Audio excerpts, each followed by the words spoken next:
സ്ഥലമല്ലല്ലോ എന്ന് കരുതി അദ്ദേഹം ഒരു വിധത്തിൽ കോപമടക്കി.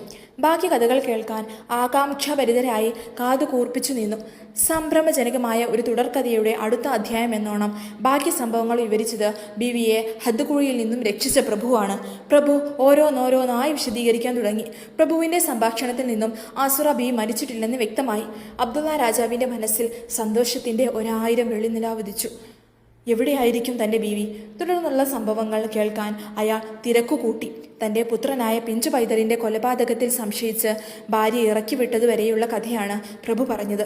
തുടർന്ന് താൻ ബീവിയെ മാംസദാഹത്തിനിരയാക്കാനൊരുങ്ങിയതും വഴങ്ങാതെ വന്നപ്പോൾ കുഞ്ഞിനെ കൊല ചെയ്ത് ബീവിയിൽ ആരോപിച്ചതും പ്രഭുവിൻ്റെ വീട്ടിലെ വേലക്കാരൻ പറഞ്ഞു.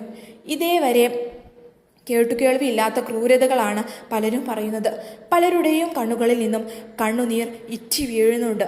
തൻ്റെ ജീവിതത്തിൽ എന്തെല്ലാം പരീക്ഷണങ്ങളാണ് ബീവി ആസുറ എന്ന മഹിളാനന്ദം അനുഭവിക്കേണ്ടി വന്നതെന്നോർത്ത് കേട്ടവരെല്ലാം അത്ഭുതസ്തബ്ധരായി.